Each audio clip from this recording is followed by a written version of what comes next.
Good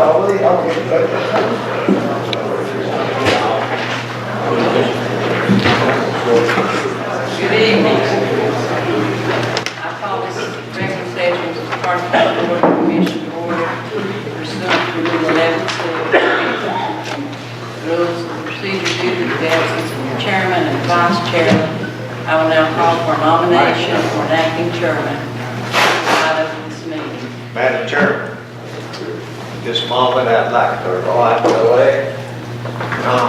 compadre of mine, Mr. Ross Crawford. I'll second.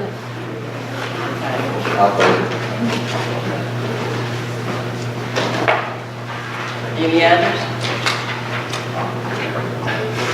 Make a motion on this stuff. I'll say. Take a vote to cease nominations.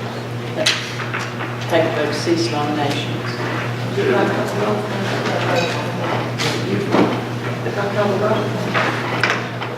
got the thing out there. Go ahead. We're voting to cease nominations. No acclamations. Well, we could have, but somebody made a motion to cease nominations, so we'll cease nominations. Josh, what she's trying to say is that they need to take roll call first so they can vote on the roll call pro. We just do it by voice. Hey. Yeah, whatever you need to do with that thing. Hey, Randall, that'll give you the record if the chairman wasn't here to open the floor for nomination. Motion cease. I think we're just calling a roll call. Roll call.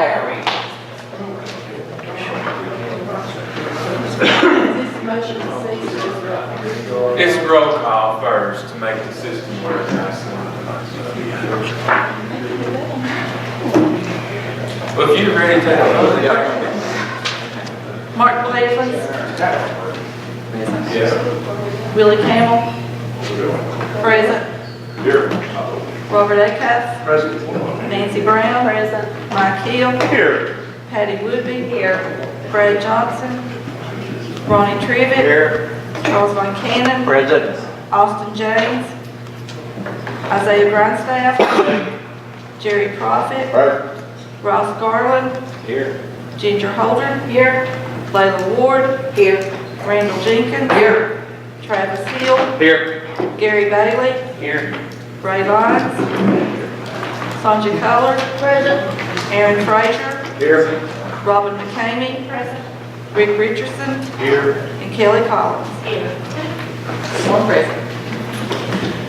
If there's no other nominations, I think the easiest thing to do would just be by acclamation, elect Mr. Garland to run the meeting from here if there's no other nominations. I was afraid somebody cut it short with the motion to cease, but if there's no other nominations, I would just by acclamation elect Mr. Garland to run the meeting this meeting. Josh, if I could do the roll call right before the regular session. We're going to do it just in a second. Okay. As soon as Mr. Garland gets up here. You do need to do the voice vote by acclamation. All in favor, say aye. All right. You done good, Madam Chairman. Thank you.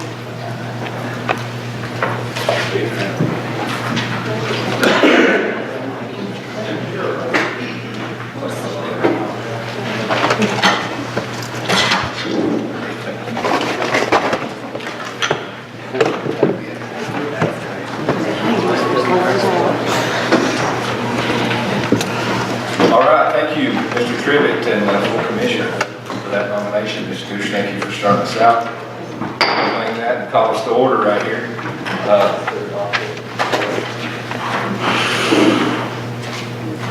We've got the roll call, we're good to go. I guess that brings, pardon? I think they're saying they need to do it on the 16th. Okay, I think get your remote ready and dial it in.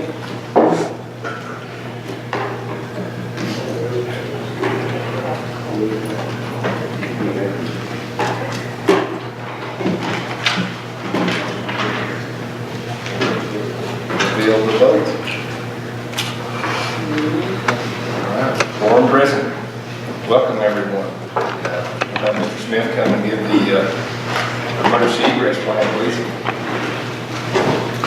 Good evening. Evening.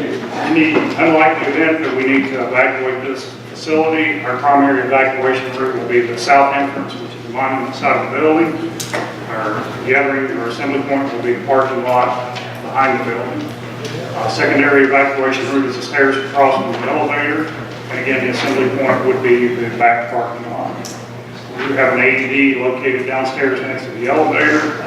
And just as a note of courtesy, the restrooms are located on the first and second floor, on the north end of the building, which is this way, and the second floor rooms are handicap accessible. Thanks, sir. Thank you, Director Smith. Approval of agenda has been presented right there. Motion to approve. Second. Motion by Mr. Hill, second by Mr. Hill. All in favor, say aye. Aye. Any opposed? Motion carries. And now we'll ask Mr. Campbell for the opening prayer. And the pledge of allegiance by Mr. Mike Hill. Dear Father God, Lord, we bow our heads, Lord, approach your throne of grace one more time today, Lord. Thank you for this beautiful day, Lord, that you've restored up on each one of us.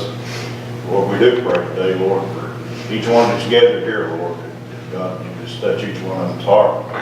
Lord, we do pray today, Lord, for Brad Johnson, Lord, we pray, God, as he goes through his sickness, Lord, and the chemo and stuff, God, we pray, Lord, that you have more grace upon him. Lord, we do pray for Brother Ronnie Tribute, Lord, we pray, God, that you keep your hands upon him as he faces surgery. God, tonight we can never praise you enough for what you've done for each one of us, Lord. We just want to praise you and thank you that you let us put our feet to the floor and take another breath one more time. Lord, God, tonight we do pray, Lord, for our country. Lord, we pray for our president, we pray for our government, Lord, all down through. Lord, tonight we do pray, Lord, that we'll conduct this business meeting, Lord, in a godly way. Lord, we pray that you have your will in each one of our lives. Lord, we ask these things in thy name. Amen. Amen. Attention, salute, pledge. I pledge allegiance to the flag of the United States of America and to the republic for which it stands, one nation, under God, indivisible, with liberty and justice for all. Wave off. It's good to hear that, Mr. Tribbitt. We're certainly happy to have you back with us tonight. Yes, that's Listen, correct. I would like to thank each and every one of you for the phone calls, prayers, and everything. And just want y'all to know I love every one of you. And if there's anything I can do, I'm always available for you. And I just hope everything runs smooth, and may God bless each of you. God bless you. That's the same sentiment from all of us, Ron. We're glad to have you back. Certainly here for you for anything. And I did have the opportunity to speak with Mr. Johnson just through text message, and his spirits were up, doing pretty good. I think he's still got some treatments before surgery. Thought he may be here with us maybe at the next meeting, the March meeting, and I guess some committee meetings as well. But started talking about basketball, and I seemed to pick him up a little bit. So I'm sure any encouragement or phone calls to him are certainly appreciated. Okay. Now we'll have our elected and appointed officials, if you'll please stand, be recognized. Thank you.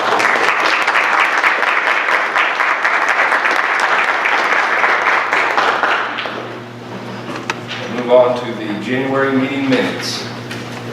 Motion to approve. Second. Motion by Mr. Hill, second by Ms. Holdren, or is that Ms. Ward? Ms. Holdren. Any discussion on the minutes? Mr. Hill. Just got a couple of corrections. Page 399, your resolution number 725, the word individual is misspelled. On page 700, if somebody can correct me, it says County Attorney Joshua Hardin told the commission that the city of Elizabeth is willing to extend the lease 20 to 25 years. I believe that was your Carter County Emergency Communications District. According to the resolution, I believe you're correct. And then on, I believe, page 402 and 403 are the exact same pages. Duplicate, I noted that as well. That's all I have. Anyone else? I've also got pages, I think, 397, 98, 99, 401, resolution in the bold letters. It's, I think it's just been transposed and spelled backwards on that. A couple, 3 times. It's 398, 399, 401, and 397 as well, Miss Betsy. But with those corrections, I'll call for the roll, please.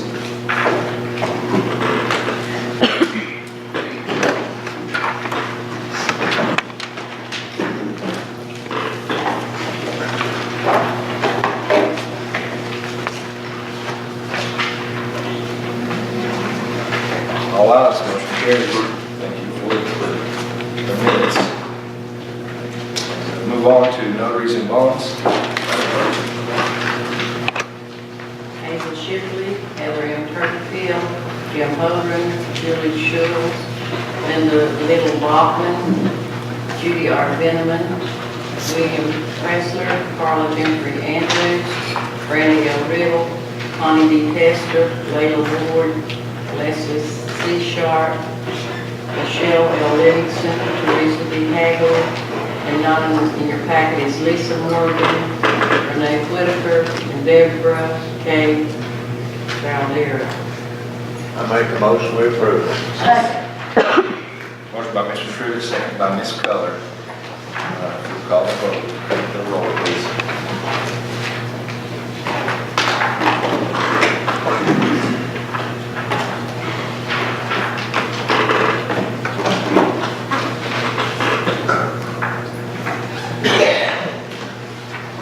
Mr. Crawford.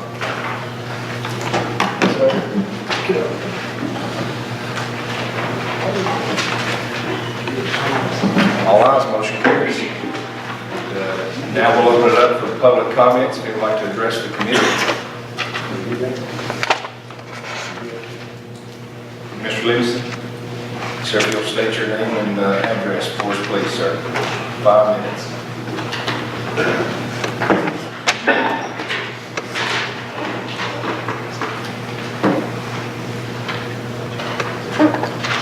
Good evening, ladies and gentlemen.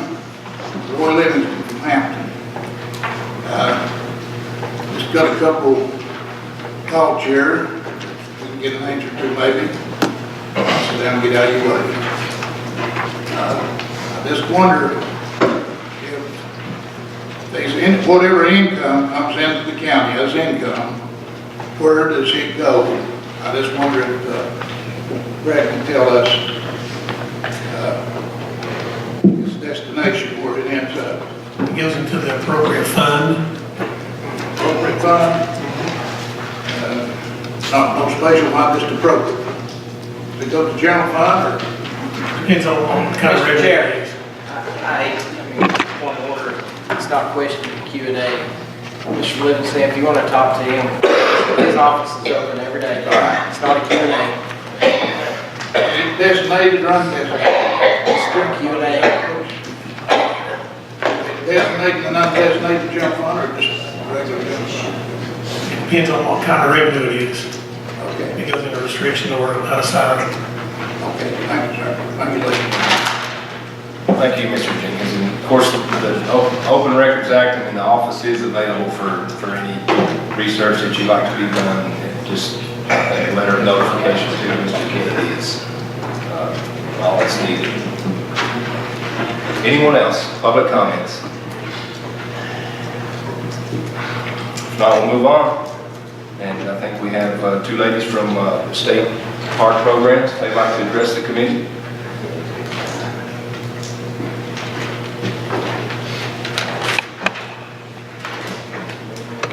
Park Rangers, Meg Guy and Jennifer Bauer. Good evening, my name is Meg. I'm the park manager at Round Mountain State Park. I'm very appreciative of your time this evening, and I just want to thank you for including both myself and Jennifer on your agenda. I think Carter County is very fortunate to have 2 state parks in the county, and your acknowledgement of the importance of having state parks in Carter County is your willingness to have us speak to you tonight, so thank you for that. Just wanted to give you guys a little update of some things that are going on at Round Mountain State Park. We were recently recognized with an award for excellence in facility management statewide among all 56 state parks at the State Parks Management Conference at Montgomery Bell State Park in January. Some of the accomplishments that earned us this award are some projects that we have completed, and also we have several new projects underway. So just some of those highlights. Sorry about this mic, I feel like I'm yelling into it. Okay. The Miller Farmstead, for those of you who have visited Round Mountain State Park, is a nationally registered historic site, and we recently completed several renovations in that area, including the restabilization of a century-old plus barn that was destined to fall over without some stabilization efforts. So we have preserved that for future generations to come and enjoy. We've made some repairs to the farmhouse, some repairs to the access stairs, and we have projects underway to continue that, including roof replacement in a state-funded capital project this summer that should commence in July and go through October. That will be most of the roofs in the park, but also all of the roofs at the Miller Farmstead. We also have siding repairs and painting for the farmhouse on the schedule for this spring. We recently completed replacing our tennis court lights with energy-efficient LED lights, and also resurfacing our tennis courts and basketball courts, and added some very popular pickleball lines. So anybody who knows what pickleball is can come play that, because we have the lines now and everybody's enjoying it. We did install some new custom door handles and locks in all of our rental cabins. We are slated for exterior painting and staining of our conference center and office in April, weather allowing. We also hope to reopen our pool snack bar, which has been closed for the last 3 years due to lack of interest from concessionaire lease vendors. We hope to open that as a park operation and staff it with park employees to bring increased visitation to our swimming pool during the summer. We've been completing ongoing trail work and trail maintenance for the 12 miles of trails that we have in the park, and that's in partnership with a local organization called the Southern Appalachian Work Group. They were actually out today and completed another mile of trail on the Cloudland Nature Trail. We've recently completed treatment of over 100 acres of hemlock trees in conjunction with the Hemlock Woolly Adelgid Strike Force, which is through the Tennessee Department of Agriculture. That's to preserve our hemlock trees, which are under threat from an exotic pest, and hopefully we are preserving that natural resource for future generations as well. So we just actually got that done last week. We're also working in partnership with the Friends of Round Mountain to manage conservation plots within the park. And something that some of you guys in this room have been involved with, I'm very impressed with the work of the NetRep, Northeast Tennessee Regional Economic Partnership.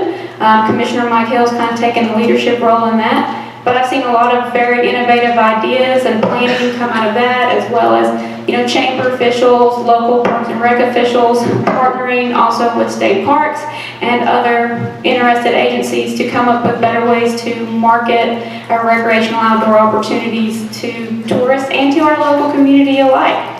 So with that in mind, we are getting ready for our busy summer season in the park. We're gearing up for seasonal hiring. We're planning our special events calendar, getting that stuff out on the website, on the Facebook page, to help bring visitors to the park, to attract people to our local area.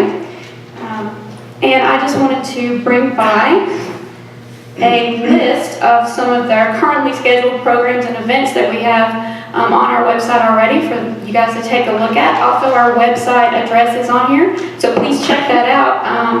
Lots of really cool things coming up, regularly scheduled ranger-led educational and interpretive programs.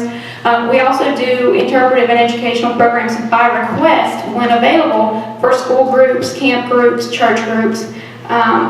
So people call and make appointments with us. But we also have an annual calendar of regular special events that happen every single year, such as our spring hike, Easter egg hunt, naturalist rally, trout tournament, rhododendron festival. All that stuff is coming up. So that's all here for you guys to look at. So I'm just gonna hand this around if you want to pass that around.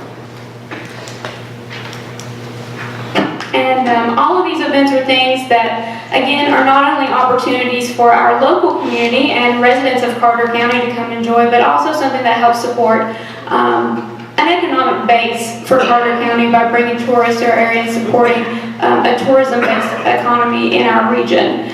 So I hope you guys will take some interest in what's going on and bring your families out so that you can tell others about everything that's going on in the park and what we have to offer. One last thing, I'm trying to be brief. Something new that Tennessee State Parks is rolling out this year is a new initiative. It's called Healthy Parks, Healthy Person. And this is an initiative in coordination with the Tennessee Department of Health to help foster wellness, fitness activities, and also getting people outside, which is something I think people aren't spending enough time outside anymore, and that's what our parks are here for. So this is an app that you can download on your smartphone, and you actually get to earn points towards rewards for coming outside in the park and doing something that benefits your health. So it's a win-win. You can come out and take a hike, go for a walk, come swim in our pool. If you go to a park such as Warriors Path that has a golf course, you play around a golf, and you don't use a cart, you walk, you can get points for all of these healthy activities, and you can just put them onto your app, and once you earn so many points, State Parks rewards you for taking advantage of this initiative and for doing something good for your health and wellness. And they will reward you with a free round of golf, a free cabin stay, a free night of camping, a $20 off in your gift shop. So pretty cool reward, something to sort of market, get out there, talk to people, and you guys should come out and take advantage of this yourself. But thank you for your attention, and I will turn it over to Jennifer. I think I'm shorter.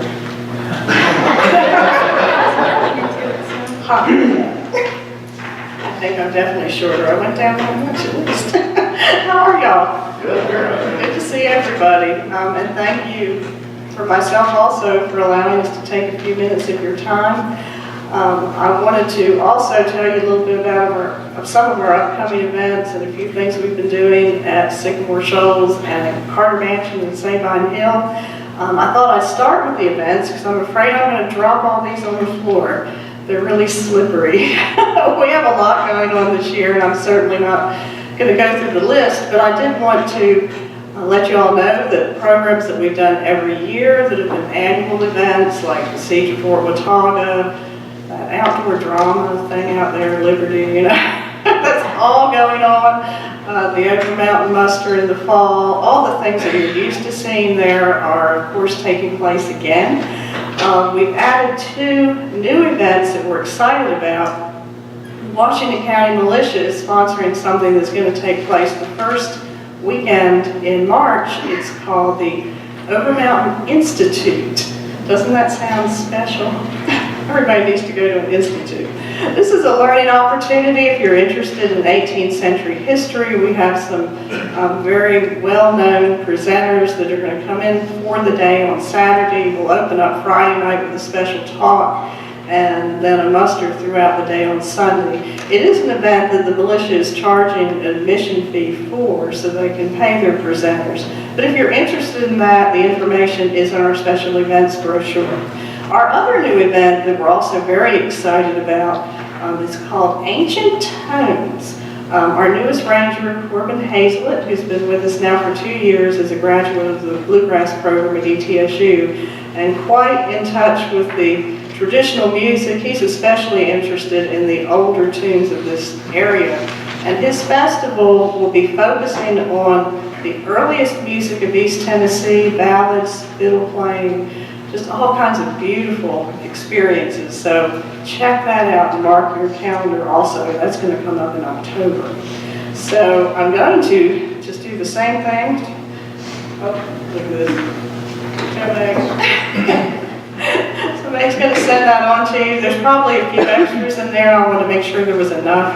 I would like to thank Friends of Sycamore Shoals for funding that brochure. With our state park budget, we wouldn't be able to do a color cover publication. And they help us with that every year. They have for many, many years. And it's quite attractive. There's a cute little young lady on the front. You'll like that picture.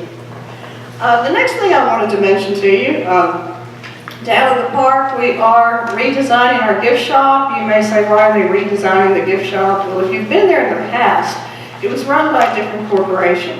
And in August, we switched to a Tennessee State Park gift shop. So there are new products, there's new items there. And we also wanted to make it look different.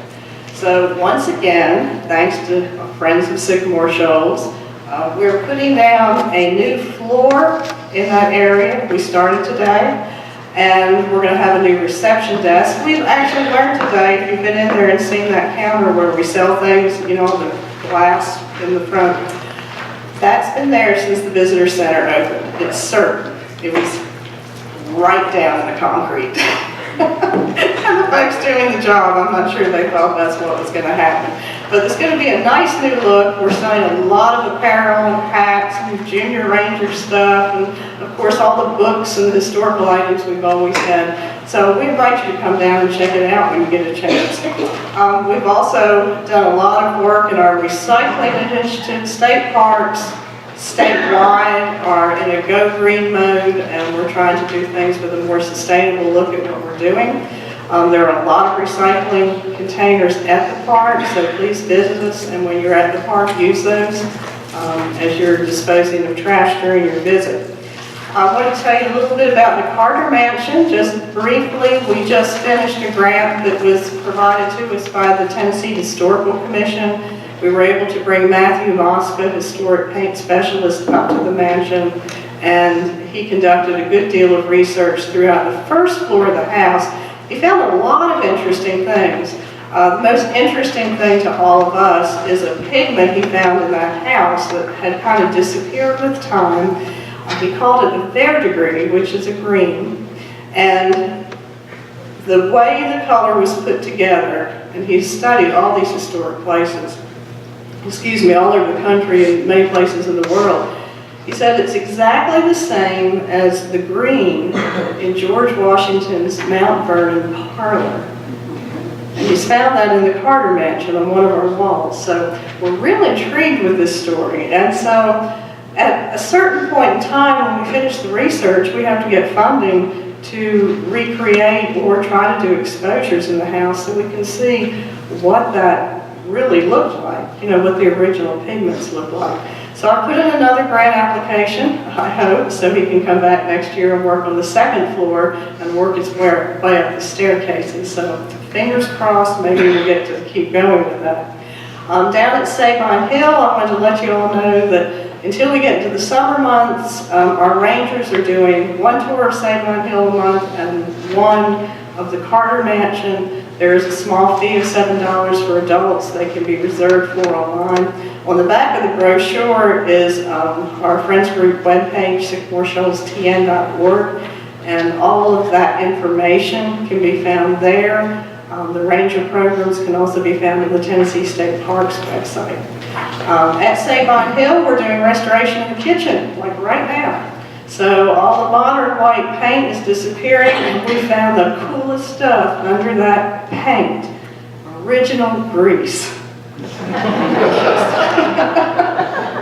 We've been waiting for that for a long time, but you know, it looks like it would have looked when people were cooking and using that kitchen a lot. So we have another restorationist there working now.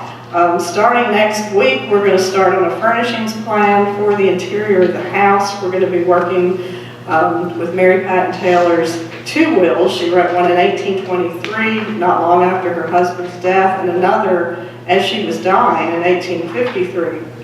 And there were two things in both of those wills that were really interesting to me.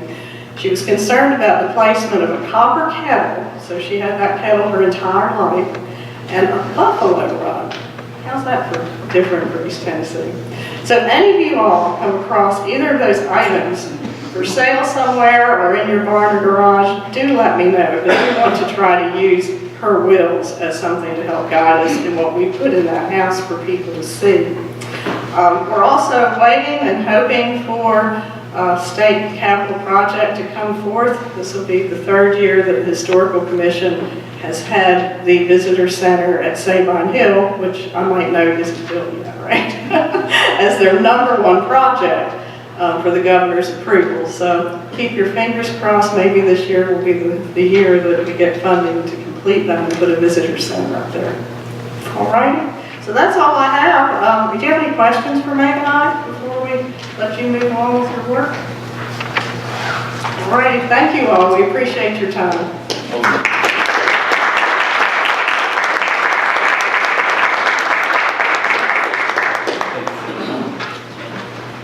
We thank you, ladies, and certainly congratulations to Rome Mountain on your national recognition. And thank you both for your services to this county. You're critical to us moving forward and just the success of this county. So we know you guys are always working hard and appreciate your services. And I can say Rome Mountain Campground, the park ranger camp, we went there, stayed a full week, always feel safe when we're there, and certainly welcome every time. So sounds like some great events going on all the time, and we need to spread those around and go check them out ourselves. Thank you. All right, Mr. Mayor, you got a report for us, sir?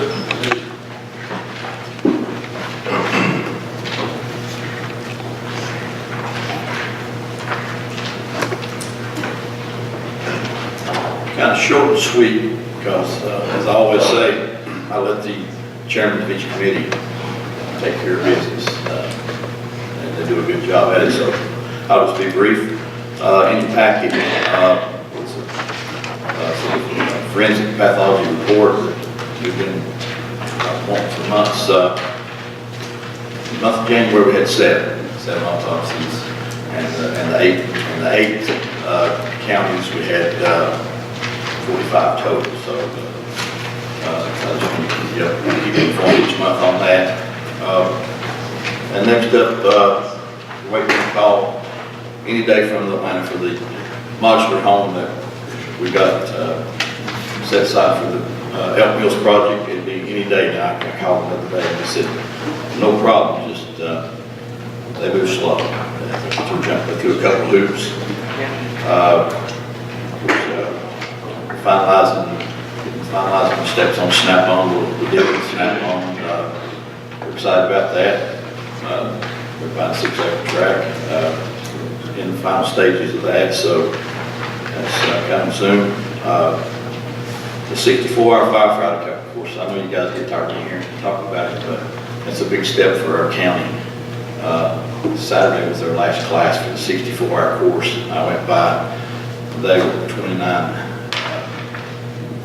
men and women that were volunteering their time and effort. They were so hyped up. It was heartwarming. So as we speak right now, they're taking their final test, and we're setting up they are setting up a live burn so they can get put in for the firefighter 1 certification test. And it might not sound like a lot, but it's good for our volunteer fire departments. And I plan on having a little celebration for them here in the next couple of weeks. So everybody be invited. I'd like to recognize them. They put in over 64 hours. That's a lot. When you got a full-time job, it's hard. They're strictly volunteers, so as like I say, as we speak, they're taking their final test right now. So next Tuesday, February 26th, in the Mayor's Conference Room, the Census Committee will be here. 2020 is a census, so we'll set up a committee of different people from the library, different places. We've asked people to join in, to help assist getting this going, and so everybody's welcome. It's at 5:30 to 7:30, something like that. February 26th on Tuesday. The census people will be here. What was the time again, Mayor? I'm sorry. What was the time again? 5:30 to 7:30. Thank you. This, I guess y'all, I don't need to tell you this, but it's very important. This census is very important. You get a lot of dollars out of this. You get a lot of money, and I reckon they put out money to hire people to go door to door. And so we're trying to assist them in the committee, putting the committee together. So excited about that. Just met yesterday on our day off. We met with the legislative director for Mrs. Senator Marsha Blackburn, and we had some ideas. They won't know what's going on, so we threw some ideas at them, and hopefully we get some reaction from her. Seemed like they're really on board. One of the people in attendance said, "We're glad to see you here. We're glad to see that there are an upstop in Knoxville. You know, so we do have people this way. You know, so that's kind of funny." But Thursday night, we have the Joint Economic Board will meet at 5 o'clock in the mayor's conference room. Mr. Hart will be there, the county attorney will be there, city attorney Roger Day's coming. We're going to talk about getting set up for our own tax ID number for that Joint Economic Board. So that's pretty much all I've got. Pretty much, but any questions for me? Thank you very much. Thank you, Mr. Mayor, for your continued hard work, and thank Abby as well. She's always working hard, we know that. She helped me run down my commission packet the other day, so appreciate that. And we'll move on to committee reports, and I guess I can start us off for that. I'll come down to the podium and fill in there.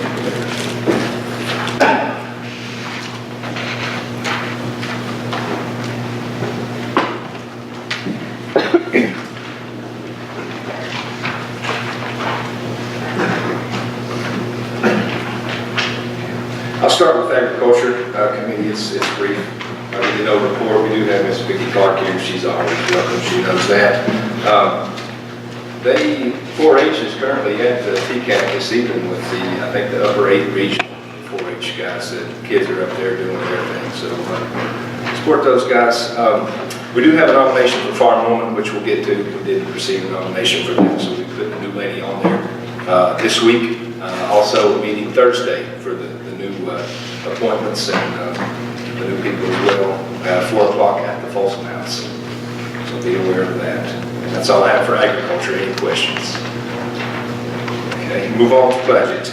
And this budget packet, you have one in your packet, and that's I get a little sheet from Brad, but you can follow along with this thing. It goes along with what we cover in the budget meeting, and it's the same thing that you receive in your packet. So if we get going too fast, any kind of confusion or something like that, please let me know. Any questions you have, just interrupt. Stop whatever you need to do. But I'll start with our first item, and also I'll leave the motions to you guys sitting in the chair. If that's any conflict or not, but feel free to make a motion. I'll present the items. First item, to take $45,000 from the general fund, unassigned fund balance to pay for Snap-on Tools land purchase for expansion. I'll make that motion. Second. Any discussion on that? We'll call the vote.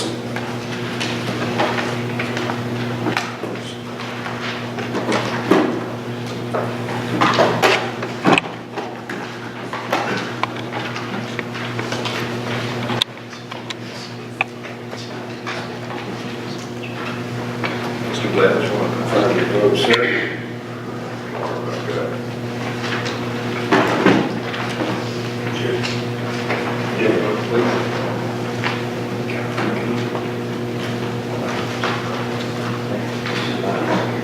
All ayes, motion carries. And of course, that is the Snap-on property over there. And as we move forward with the purchase on that, it's certainly a good project to see moving forward. Next item, to approve the General Fund 101, Amendment Number 8. There's 14 items, a total of $173,384.32. 3 items coming from the fund balance, 1 item for $18,766.28 coming from the unassigned fund balance. And that item was to pay East Tennessee Railway Authority money held since 2011. I make a motion. Second. Any discussion? Call Vote, please.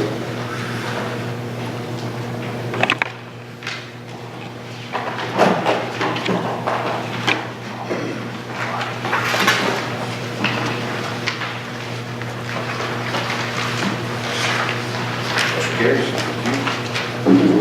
Next item, to approve solid waste and sanitation fund 116, amendment 3, one item, a total of $327,976.87. One item coming from the unassigned fund balance for $29,008.47. And that was to cover use for disposal fees. Make that part of motion.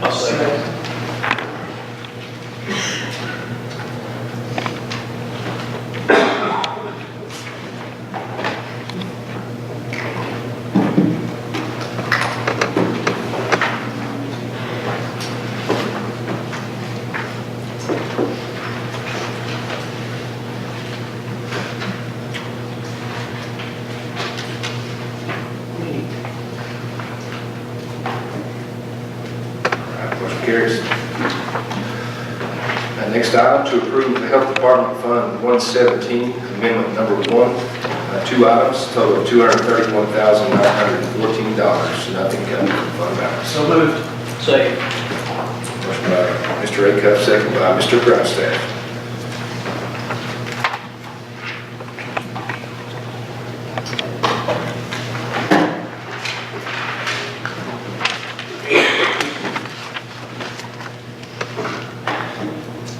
Carries. And next item, to approve Drug Control Fund 122, amendment number 4. Two items, total of $9,185, with $9,000 coming from the unassigned fund balance. And this will be used for confidential drug enforcement payments. Make a motion. I'll second. Second. Motion by Mr. Gill, second by Mrs. Holdren. Discussion. Amendment 3 or amendment 4? I've got amendment 4 on the sheet. Is it 3? Okay, amendment 3, I'm sorry. Patsy, if you can make that clear.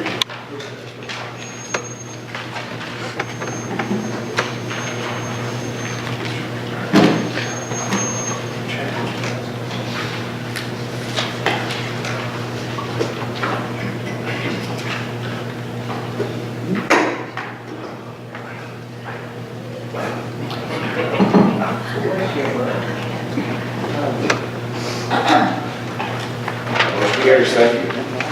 Ms. Lewis, you did get amendment 3 on that. Thank you very much. And the next item is to approve the Highway Public Works Fund 131, amendment number 3. One item for a total of $70,000 and nothing coming from fund balance. I'll make the motion. Motion by Ms. Brown, second by Mr. Grindstaff.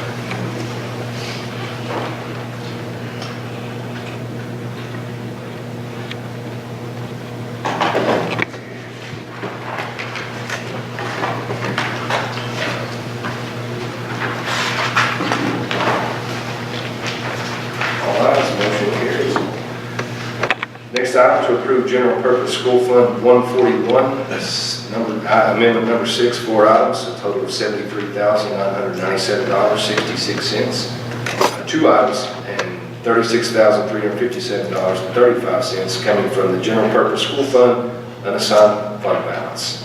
Those monies be used for background checks for employees and maintenance of effort required by transition to work. I make a motion. Second. Mr. Tripp, second by Mr. Blevins.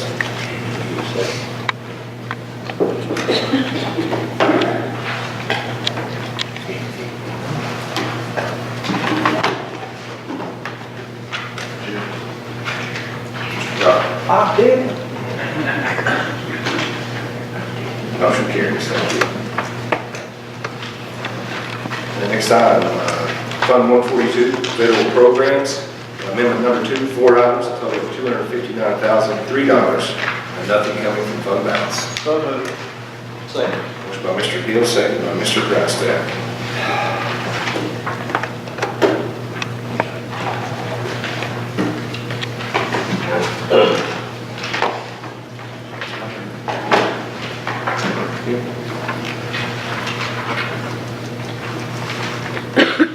Moving on on to approve the monetary and product donations made to the animal shelter. January donations totaling $1,321.87. Walmart donations and food supplies, $1,428.82. And Food City as well, $576.40. 40 cents. I'm sorry. Second. Mr. Carter, the motion, Mr. Rinka, second.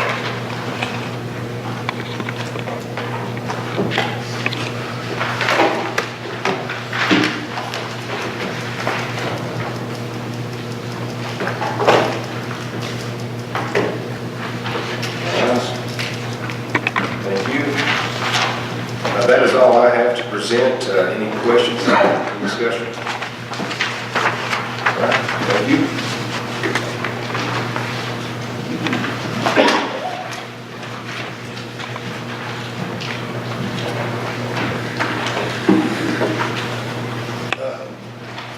Next committee, we'll go to Building and Grounds, Mr. Richardson.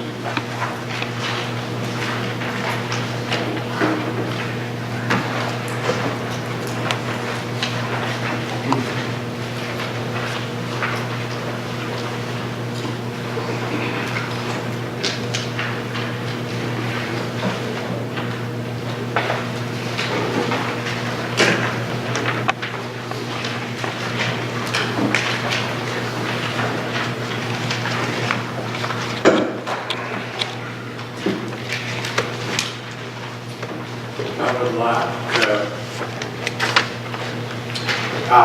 Commissioner Isaiah, if you would, to provide the update on the courthouse security system.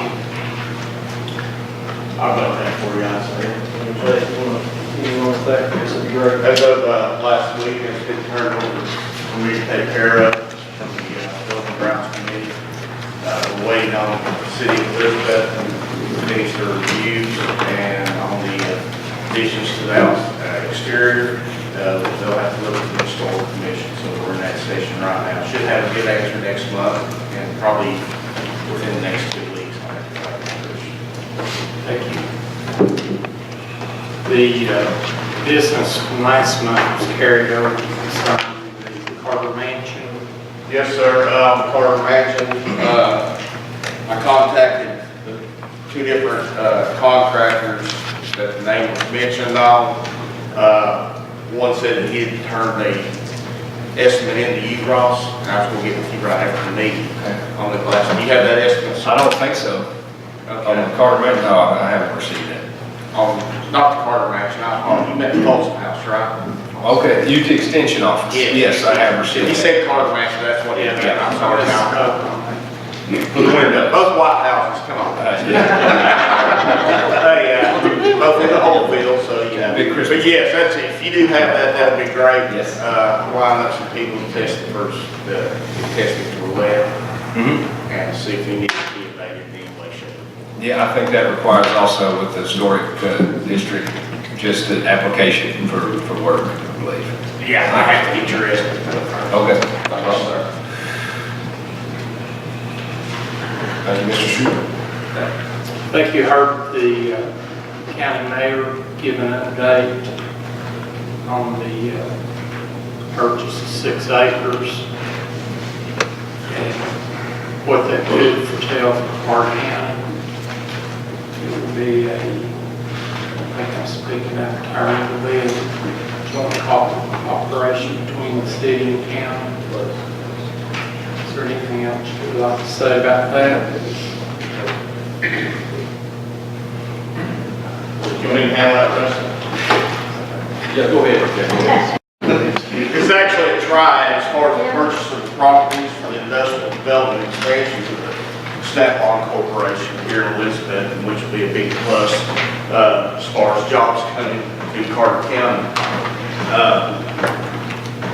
It's a deal that's supposed to have been worked many years ago. It just took a good bit of time and being constant with it, and I made everything happen on that. Yes, we are spending $45,000. City of Elizabeth is spending $45,000. The remainder of the $450,000 for the purchase of the property, I'll just go ahead and let it out loud because it's going to come out anyways, it's public record, will be pursued and paid by Snap-on Tools Incorporated. So that's a good deal for us. It's going to be expansion. It's going to add more jobs. So life will be good. Anything else, Richard? Do you want to talk about the building, or do you want to do the road superintendent talk about the road and that we require? Interesting. Actually, what we're doing, I'll go ahead. That's going through state of Tennessee. It won't be dealing with the Carter County Road Department. That is actually the entrance into Madison property is still actually a city street. All that property was purchased, and Mr. Von Cannon, he clarified everything for me last Friday. He and I had a meeting. The property was all originally bought off of Hughes, Hayes, and I forgot the other names. But anyways, that was bought off the Carter County Elizabeth Corporation, which came into the Elizabeth and Carter County EDC. During that time, that was in the late 60s, early 70s, the three roads, Hatcher Lane, the road that goes, I can't think of the name of it, goes to the side of Snap-on Tool now, and the road into Madison, were all built as city streets for industrial purposes and development. As you know, or most of you should know, there was a major strike in Jarlton Extrusion, aluminum plants that we had there. The reason the gate's up there because there was a death and a lot of tires cut and people beat up and things like that. Not as bad as 1929 when they blew houses up, but close enough there was deaths. But anyways, long story short, the city of Elizabeth allowed them to enclose that with a guard shack, but it is still owned right away for Elizabeth Corporation, Elizabeth and Carter County Corporation / City of Elizabeth. So as far as the roads being constructed, originally that road was supposed to go all the way to 1980s. If you look at how the right of ways and everything are cut out, so that's going to be worked out. Hopefully we'll get probably an 8% grant, maybe a little bit better for an intersection down there, and maybe we'll use the red line Carter County. Anything else, Mr. Richardson? Thank you. There's a couple of matters that will be carried over that the mayor just informed me about, and it will be discussed in our next committee meeting. We'll present it to you next month. Thank you, sir. Mr. Shooter, while you're talking, you want to handle the planning commission? Sure, we can wait. It's up to you. Exciting year for our Carter County. It's been an exciting year for Carter County Planning Commission. We have several rezoning events. Those are going to be coming to a head. You'll see the development that will be happening here in Carter County. First year, this development will probably have 51 to 100 jobs. By the third year, there will be 150 to 300 jobs, and by completion, over 500 jobs in the Carter County, Johnson County area. So it's a big deal coming, and as long as the economy stays good and everything's pretty, I think we'll be in good shape. Oh, that's wonderful. Great. Planning Commission meets next Tuesday, 3 o'clock here in the courthouse. There'll be a few little items on the agenda, nothing majors, and redesign a couple of pieces of property. And then on Wednesday at 9 o'clock, we'll be in the court with our first group of non-compliant individuals within Carter County. So should be interesting to see how that works out. Hopefully give you a good report. Peter, I, and Josh will next commission meeting. Thank you, sir. Thank you. Ms. McKinney, Education Committee.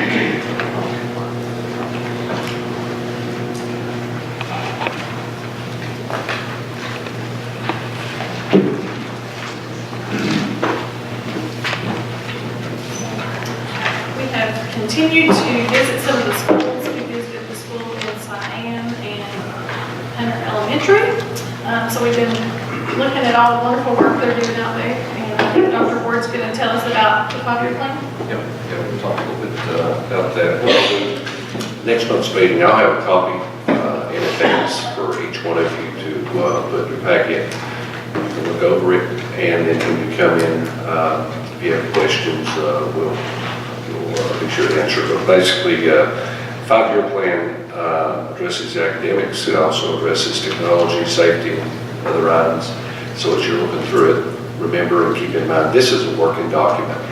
Our board and future directors, future boards will use this plan.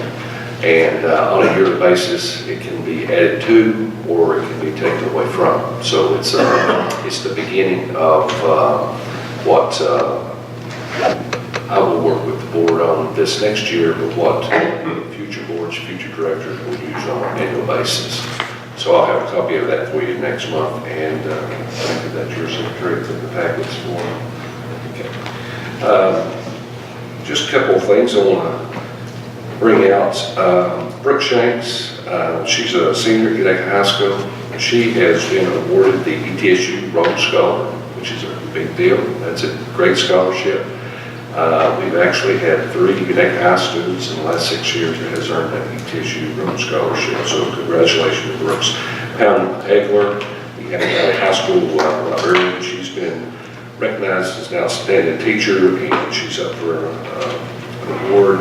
We have Jamie Oliver at Valley Forge. Has also been recognized as a finalist for, I think it's the Light Touch. It's an award. I think there's an article, a big article in the Elizabeth paper about Jamie this weekend, and we'll be recognizing these people that are at the board meeting. Went over, I guess it was not this past weekend before last, to the mini dome for the CTE and the Battle of the Fields, Carter County Schools, which encompass the Weber at Clapham, Mr. Potter, had Mr. Monroe, which was wiring and electronics, Mr. Arnett, which was the CAD and engineering at Hampton High School, and Mr. Scotty, our teacher at Utica High School that does paint and body. All 4 of those teachers took their kids, and they brought home for the 2nd year in a row first place prize. And it's a pretty unique pool table. Ronnie, you may actually want to try to put a bid on it. I think you would really like it. If you like oak cars, you'll like this pool table. I'll just give you that much. But next month, in March, we will be discussing in this upcoming meeting as to where we're going to have our board meeting. We'll have it in one of the schools based on the fact that the Builders Association and some other large groups will be recognized, and we're going to try to have this Battle of the Build project that the 4 CTE programs or locations work together and build. This month's meeting is Thursday, the 21st. It's at 5:30. And just a couple other brief notes from our workshop. Most recently, we have conducted the first phase. I guess we'd call that, it's going to take several phases to get this mental health training in. It's student mental health training.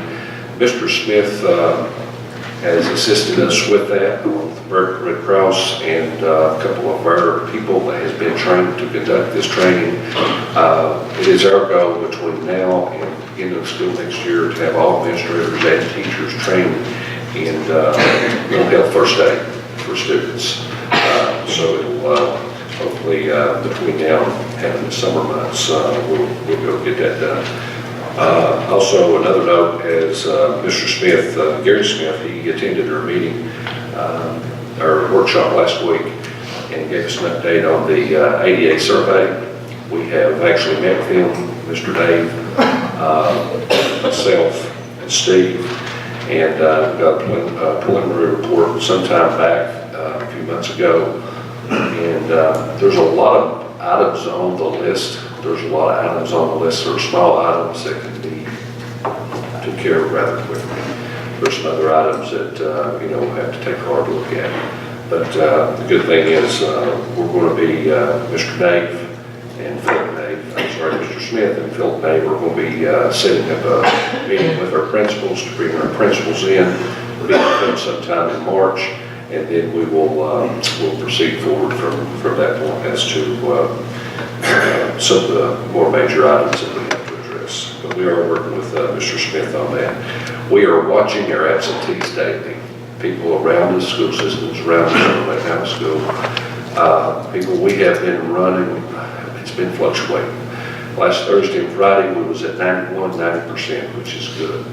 Monday, we was back at 90%. Today, we're somewhere in the neighborhood of 87, 88%. Now, the red flag comes up when we hit a consistent day or two of 15% or more. So we're bouncing and teetering around that 15%. But, you know, we do have some sickness in our schools. We were watching our attendance. Other systems around us has already called 2 days to, you know, try to let it pass by. So we'll be watching that on a daily basis. And then lastly, I'd like to announce, if you haven't heard, it's a soft opening, but Northeast Credit Union has opened a branch bank at Unaka High School, and it's for our students and our faculty. And in March, we've got a date scheduled in which the bank will have a grand opening. I think some of the other people are coming. Was it the first? Okay, because I was sitting back there trying to guess as to what day it was. March the 1st at 9 o'clock will be the grand opening for that program. And this is a pilot program. We're hoping to get this program in the other 3 high schools next year, especially Roan Mountain, because we have a branch up in Roan Mountain. So we'll be doing that. But also I'd like to mention that during that mental health training, we had board members show up. I think Mr. Ward showed up. We had other people in the community that showed up for that training. It's good training. It's some training that our teachers need. Some of the issues that our children are having and they're bringing into schools are much different than what we and some of us have been used to seeing. You know, it's teachers years ago, I was told this, and I sort of shrugged my shoulders when this was said, but it's become to be very true, and it's more and more true every day. Teachers are not only teachers, but they're the big sister. In some cases, these kids, there's some of these kids going home with children in our school, so, you know, these teachers may be a part-time parent. You know, if they've got one coming home with their kids, but we've got a lot of kids that actually goes home and stays for a period of time with other students. But we do have a homeless coordinator. She came to one of the meetings here a couple of months ago, and she's doing an outstanding job and really getting out there and beating the doors and getting free services for these people and families that they're in need. So we're proud of what else is going for us right now. Do you have any questions at this point in time for me? There'll be some other stuff later. I'd just like to say that I did visit Unaka High School last week during Northeast Community Credit Union when they were there. And I want to brag on Miss Oliver, the principal of that high school. What she's doing there with those children on a personal level of engagement with those kids is absolutely amazing. The halls were full of activity. She was on a personal level with all of them. I toured the halls. Went into the cafeteria. It was Valentine's Day, and she was having the band in there to play serenades for the lunch group. I mean, she was really involving that school and those students, and just back to what these kids are bringing home, bringing it into the schools. That type of leadership is what these schools need in a principal. I really want to brag on what I've seen in her that day, and I was only there for probably 30 minutes, but it was absolutely amazing watching her. Thank you. I'll pass that on to her. Let me share one extra thing. I about forgot the trip to Chattanooga. It's a day trip down and back. We left at 5:30 from Old Navy parking lot in Johnson City, drove to Chattanooga. We went to the Gestalt plant. I went, superintendent from the city of Elizabethton and superintendent from Greene County, and Miss Lottie Rhines. We went down and we visited the Gestalt plant. The Gestalt plant in Chattanooga, it's a huge plant. And what they have done that's so special that we went to visit to look at was they take 30 kids a year that are juniors and seniors. They give them their academics of the morning, and then they put them to work in the Gestalt plant. Now, if you hear the word Gestalt, I guess the first thing that comes to mind is this is a German factory, but actually it's Swiss. It's coming from Switzerland. What they do is they make floor pans and other parts for Volkswagens. And it was very, very impressive. because we got to go around to the stations where some of the kids were working. Some of the kids that had been working there for a period of time was actually working the press. The press is where they'd actually put raw material in, and the metal was, I'm not sure of what grade thickness, but it was a thick metal. They'd put it in, the safety hatch would come down, they'd push a button, it would stamp that right-hand side of the floorboard. Then it would stamp the left-hand side of the floorboard. That'd be two separate pieces. It'd move down the line, and then it would move into an area where another student was operating by push button, having to put these two pieces together so that the robot could come through and put a seam of weld through it.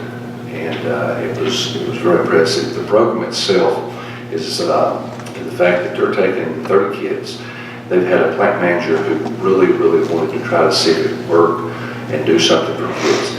And they require everything that they do of their regular employees. They require that they meet production. They require that they're there every day and every day on time. They require that they're drug-free.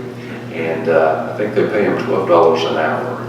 What will happen is some of these kids, once they graduate high school, they'll be offered a full-time job.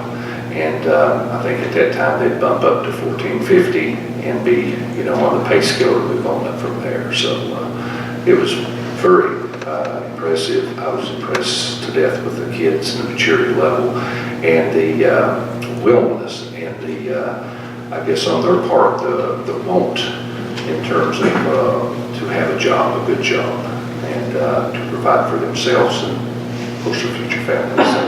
So, just food for thought. Would love to pursue something of that nature as we move forward with some of our thoughts and discussion with Lottie here in Carter County. But any other questions, comments? Yes, I think I actually had them on the list. Maybe I had them on the first list and left them off. We had two junior high basketball teams that fared very well last weekend. They went to Murfreesboro for the first time. Tennessee Middle Schools had a state tournament. They just didn't play the sectional and ended in Gatlinburg, I think is where they ended in years past, Sevierville. But this year we had the Cloudland 8th grade girls that advanced to Murfreesboro. They won the first game, and then they lost the second game and placed second in the state.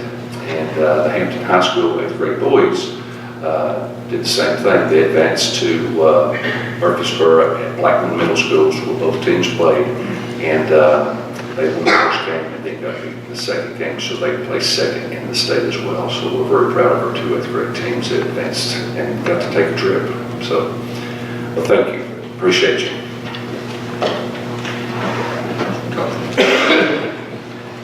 Great report, thank you both. Financial management, Ms. Holder, if you'd like to present.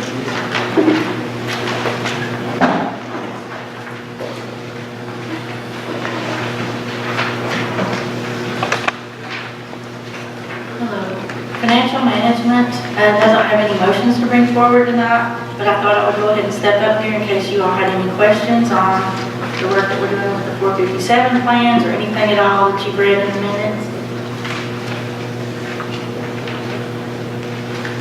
Okay, thank you. When the minutes were good, Mr. Kennedy, it looks like we covered a lot of stuff. Pretty important meeting, and Mr. Johnson wanted to relay his sentiment and thank you for the job that you've done. He said you were fantastic. Thank you for stepping up in his absence. Dr. Acuff, Health and Welfare.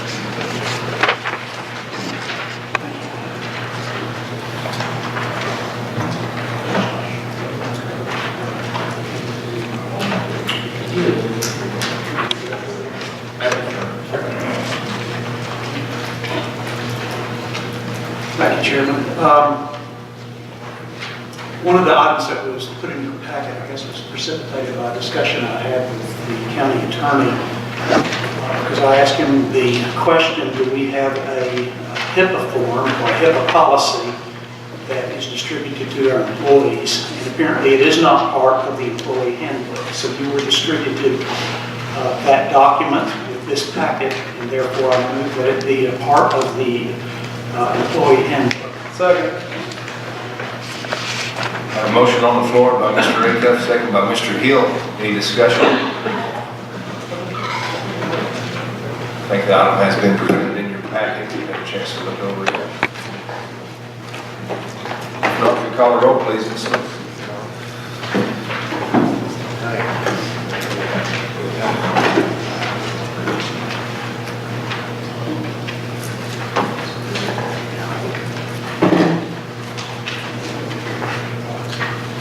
All ayes, motion carries. Thank you.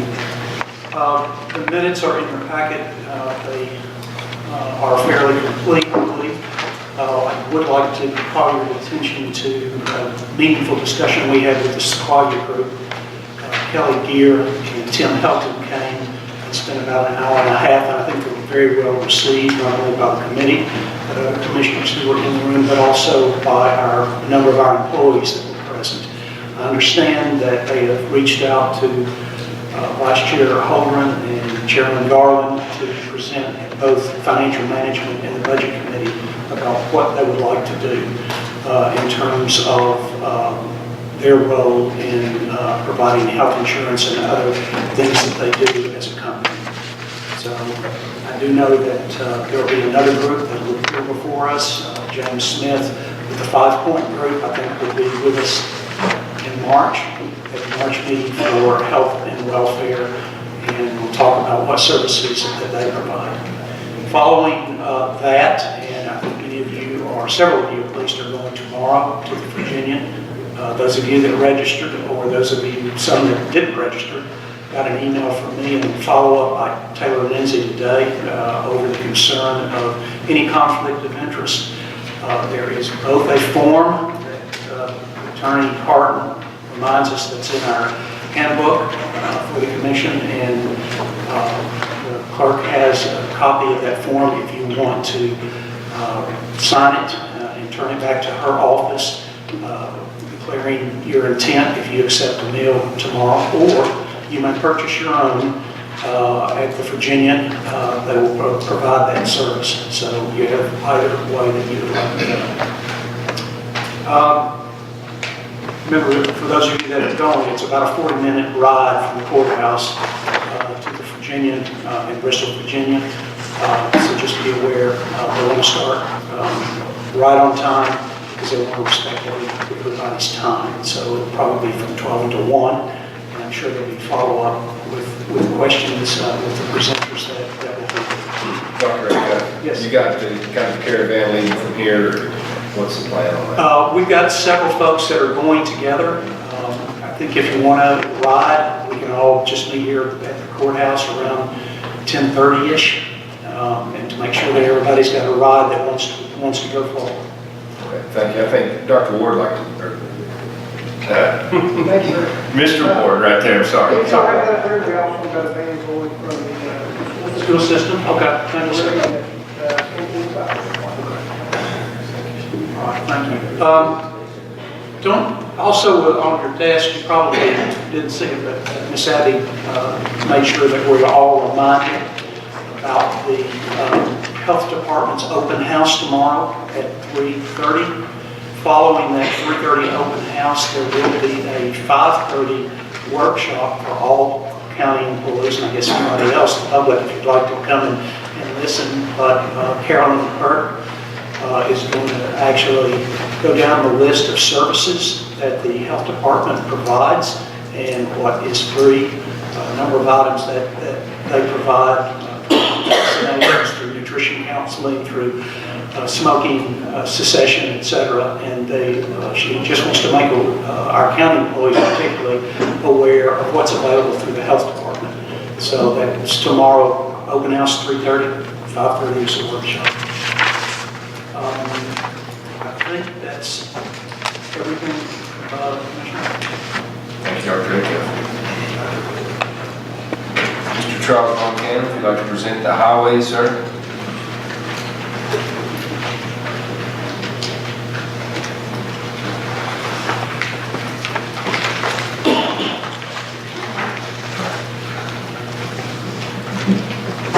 I have some information, Dr. Acuff, on one of the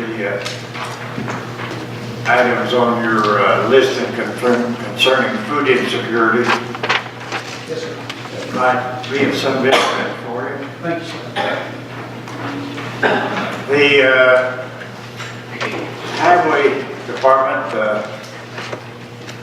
has been very active, at least Roger has been, because of all the rain we've had, and I understand we're getting some more shortly. The one thing that we've had more comments on was our decision based on the chairman, based on our county attorney's opinion, that we should not do anything with a stop sign at the intersection of Sunrise and Dawn in the 4th District. Even as late as this afternoon, I've heard one comment from one of our commissioners that we didn't make a very good decision. I don't know what the answer to that is, except I know that we did give a good decision. And would you like to comment, I'll be happy to, Josh. Sure, if you want me to. Essentially, as we talked about in the Highway Committee meeting, the Highway Committee has the authority to recommend things to the road superintendent. Ultimately, it's the road superintendent's call as to whether any stop sign is put up or taken down. But the committee did study it and asked me to look at it. And my advice was, if indeed we change an intersection to put a stop sign up, and then, which we did less than a year ago, and some incident or accident occurred there where someone maybe was relying on that stop sign still being there and it wasn't, could the county face litigation, was my question. I was posed, and the answer is yes, of course. I think the more changes you make, the more often you make it, the more liability you're exposed to. I went out and looked at the intersection myself. It's well marked. There's signs that lead up to it warning you there's a stop sign and an intersection. It's marked in all directions with sight visibility in all directions, at least in my opinion. Certainly I have no idea what the will of the majority of those residents on that road is. I can't say the level of, I guess, concern that led to the stop sign being put up in the first place, but my advice was, don't go back and forth, putting up signs and taking signs down. well, on the basis of your comments and on the basis of Superintendent Callbach, our vote was unanimous to leave the situation as it is. We did have a public hearing on a motion public hearing to adopt Locust Winds Drive as a county road. This vote was also unanimous based on the fact that no one there was to oppose the adoption, and the fact that it was a fairly easy adoption according to Superintendent Callbach, because it met the criteria very well, and we do have a guideline on acceptance of the road. It's not just we throw it out and vote on it. There are such things as width, including ditch lines, a lot of things of that sort that go into adopting a road. We didn't have that until the last 4 years. And what happened was what caused that to happen was we had a road that had been adopted beside one that was to be adopted. And it was obvious that the road that had been adopted was not the right decision. But politics being what it is, that's what happened. So we, and I think under the leadership of Chairman Hill and our attorney, we did adopt some guidelines on how to approach adopting a road. So on the basis of the fact that we've, in committee, I want to make a motion that we add Locust Winds Drive to the road list, and I may put that in the form of a motion. Second by Ms. Brown, and I guess we're going to have a vote. Mr. Buchanan, I think we should probably make that subject to the right-of-way acquisition. Yeah, well, subject to the rest of the story, but that's an automatic, but if it doesn't happen, we don't add it to the road list. Mr. Buchanan, could you restate that or spell that out for us, the road, please? If that's not too much to ask. I didn't hear you. Can you restate the road and spell it out for us? I didn't understand what the exact road was there. It's Locust Winds Drive is the name of the road. It exists as a private road now. It would just be added to the road list as we acquire the right of way. And I think it's in, is it Sims Hill area? Correct. Yeah, Sims Hill area. Thank you. We vote. Yeah, any more discussion? Any discussion? No discussion? Madam Clerk, if you'll call the roll, please.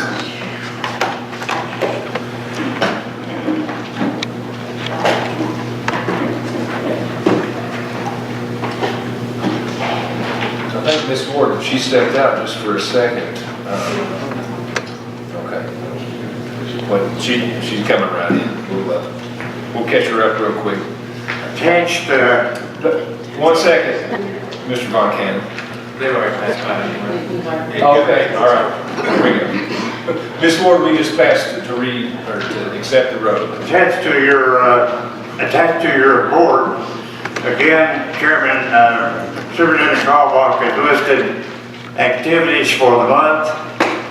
A lot goes on in this county with the amount of roads we have. I used to say 804 miles of roadway in this county. I think someone disputed that number, and they were right. It's less than that, somewhat less.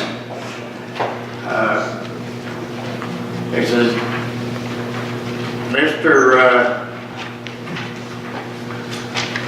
well, that's a little answer. That's all I have.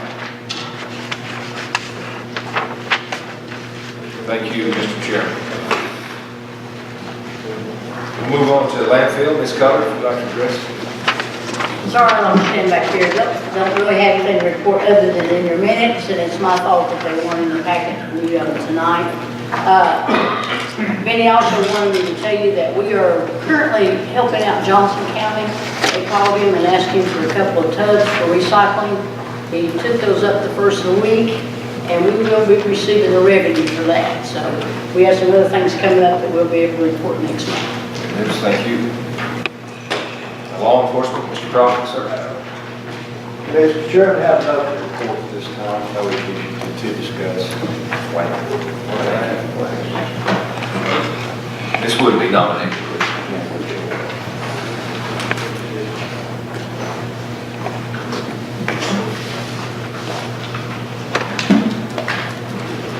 Just one item, really. We met last Monday. We have an application for the agriculture farm woman vacancy that we feel we only had one applicant. Erin Jack's her name, and she's highly qualified. So I'd like to make a motion to accept the nomination. Any more discussion on that? Second by Mr. Jenkins. Sorry.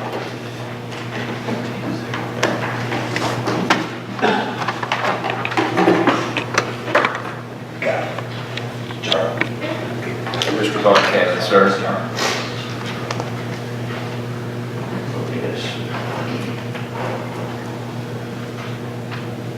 Motion carries. Thank you. And we do have an opening on the equalization board, and we need to try to get that filled from someone from the 2nd or 6th district. That board requires it to be spread out across the county. The members have to be. We'll be running an ad in that before next meeting, so we'll be taking applications for that. That's it. Thank you, Ms. Wood. I contacted Miss Jack and let her know about our upcoming meeting with approval from this commission, so she'll be ready to go. Yeah, I see. Rules and bylaws, Mr. Jenkins. What's that? Oh. Yes, sir, if you're ready. Oh, yeah, absolutely. I only have one item, so I'll just stay back here. Everybody in your packs, there's a paper titled Proposed Change to the Commissioner Handbook. I talked about this last month.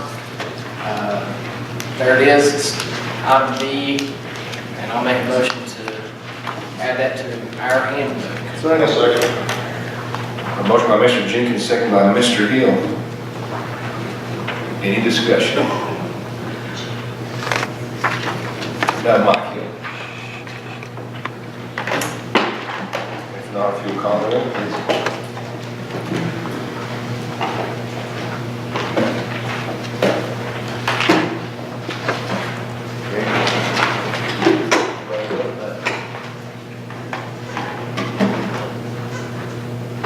All ayes, motion carries. Thank you, guys, and while I'm talking, I don't have anything to report from Parks and Rec. I do know that I think there's a meeting at the library the 25th or so on the kind of workshop with the Gap Creek Park. You have another one there, Mr. Jenkins, or? Thank you. Oh, that's part of it. You're good. Thank you. Moving on, animal shelter. Who's up for that? Ms. Cullen? You have the minutes in your packet, but I would like to ask Mr. Schuler if he would come up and give the commission a report. We have some tremendous problems at the animal shelter, and we have asked him to step in and do some searching out for some problems, so he will address some of those. We have some real problems going forward. First of all, I started last Thursday looking at this, myself and Dr. Acuff. Got a lot of problems, lots and lots of problems. If you approach the animal shelter as building 1, the original construction, building 2 is the add-on for the cats. Building 3 is still under construction. That's also an extension of the patio area there outside. Building 1, which once again I said is the original building, we have HVAC systems, terrible, absolutely terrible. Your influx in the intake, you're reaching 100%. For a lot of you, that's like sucking air through from the outside, running through, conditioning it, and throwing it away. So that's probably one of the main reasons we have a extremely high propane bill. Another thing that we're looking at right now, I've got speaking to some contractors, looking at how we can change that from propane to actual natural gas, and doing some work on that HVAC system, which we did lose a unit up there. That comes into our electrical problems. There's some major electrical problems within that construction. Also, now speaking of building 1, also the roof system of building 1, where it connects to building 2 and a portion of building 3A, which is the patio. But anyway, so the patio. Building 2, we have HVAC system problems. We've got straight 100% in, 100% out, total term. Electrical heaters over top of the door frames. Not a good idea in a place that stays open all the time. Trying to heat with propane and electrical also. Also, we have a roof leak. Very nice. Got an extreme structural situation. And I don't know really what we're going to do to fix that. That could be a lot coming from the leakage in the roofs. That we have a definite problem with the drainage in and around the slab system, and the construction of the property was not completely done. And what I'm doing is taking the plans one page at a time. Thursday afternoon, or excuse me, Thursday morning, within less than 5 minutes, I found 16 things on building number 3 that wasn't properly done to the plans and specifications as set forth, and that you guys approved to spend the money on. Building 3, we have electrical problems. We have switches that are not in the proper place. We have valves that are not in the proper place. The proper place the individuals would have to walk out of the cantonment area of the actual kennel area. When I say cantonment, where you're inside the kennel with the dogs. Walk outside, go outside the perimeter fence, turn a valve on, then come all the way back and turn it off. So you've got individuals going to have to walk. And of course, these are gated in the center and on both ends. It's not that long of a walk. But remember, originally we were looking at 24 kennels, we've got 6. So we need to look at that. Really interesting situation there. Solenoid valves are not placed on it. God bless you. And also the switching for the lights within that area is put on as the main switch, it's not a two-way switch. Just a lot of stupidity. Plumbing was correctly placed in as far as the rough end. The final plumbing situation is not correct, which caused us to turn around and spend additional money, which I don't know if they charged us yet, because I'm going through all the notes and all the change orders, which I only found one change order for this building number 3 altogether. Building number 1 has a pile of change orders, probably 3 inches thick. Without going in depth with all the problems, and I've spoken to several of the contractors that worked for the original building, building 1, they would not rebid on building 2 or any of the additions. So I'm getting all that information. I'm also going through the notes of the advisory board and individuals. So it's going to take me a little while. I'll try to have you at least a very good cursory report next month, but it's an ongoing situation down there. We're trying to keep everything fixed and keep it going, but we've got almost a brand new building number 1 that should have lasted us 15 years before we started having problems, and we've got it in less than 5. So I'll keep you all up to date on that. It's just a very bad situation. Sir? Did we have anybody over the oversight of this building when it's being built? It was under the mayor's office at the time. I understand that. Yes, sir. Yes, sir, Mr. Trivett. Mr. Schuler, if you went back to the contractors and stuff and checked everything and see what I was coming off and Yeah, that's what I'm doing right now, Ronnie. I'm going through all the notes and if they can everything. be responsible some way, somehow, we need to pursue that. Yeah, I've even had one answer, well, we had a change order, but it wasn't written down, it was a gentleman's agreement. Yeah. I didn't think we did those the last 8 years. Yes, sir. Mr. Chair, I accompanied the Director Schubler to the animal shelter this past week and observed everything that we knew was there and more.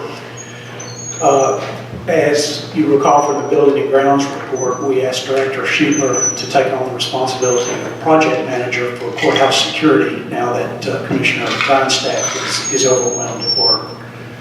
I would like to make a motion that going forward, or I guess in retrospect too, that any dollar, that's county dollars, that are going for building or renovation require that those plans go through the planning department and be assigned a project manager. We cannot continue to throw good money after bad. I believe that Director Schubler talked with one of the individuals at Reading and Sykes. That building has never been inspected.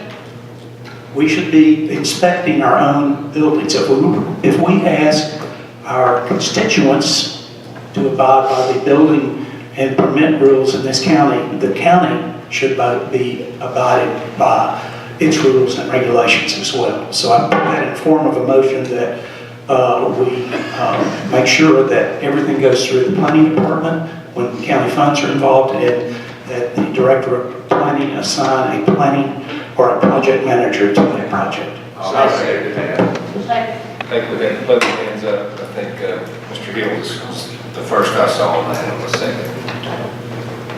You've heard the motion, any discussion on that? With Mr. Hill? So,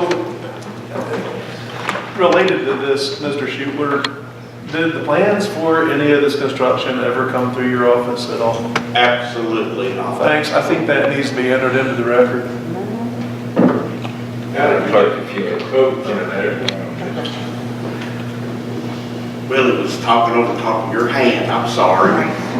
As far as the codes, there's some situations there too, but I won't get into that until I complete my research. Yes, ma'am. Do you have the staff for, you know, all the projects that we would assign to your office? Well, up until about almost 9 years ago, we used to handle them, and I did have more trained staff. I'm working now on getting several of my employees trained up on different aspects and different disciplines. To be honest with you, no ma'am, I don't. I'm spread pretty thin. I try to assist Park and Rec and help them take care of their situations, on top of everything that goes through my office. We are the office. Yes, sir, Mr. Campbell. Do you have any idea what this building and everything's cost already? Just looking at through all 3 buildings, we're right at $1 million. It's nothing, it was just, PPE. It's not in shape, it's not in the codes. I've seen better in third world countries. And you all laugh, but I'm very serious. I'm very, very serious. Mr. Shute, hold on, I saw Mr. Grindstaff's hand has been up for a couple minutes there, sir. Sorry. I don't disagree with Mr. Acuff's statement. I do think that this needs to go to rules, bylaws, planning somewhere to sit down and discuss an actual policy, put that policy in writing so that we have a little bit more guidance. And we need to take into consideration of Mr. Schuber's staffing. Because that is one thing that we don't want to do, is we don't want to increase the amount of work that they're having to do to take away from their duties to try to do things that, you know, manage projects that we're trying to do.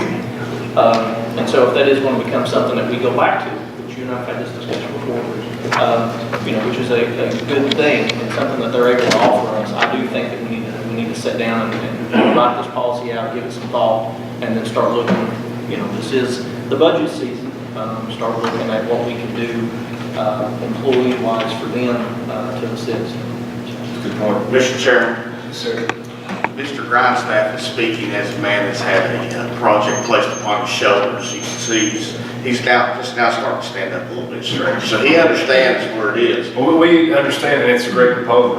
I think it's. So I was just letting everybody know that he has tried to manage the project, and he's done a very good job at this point. But he looks a lot more relieved. Mr. Frazier?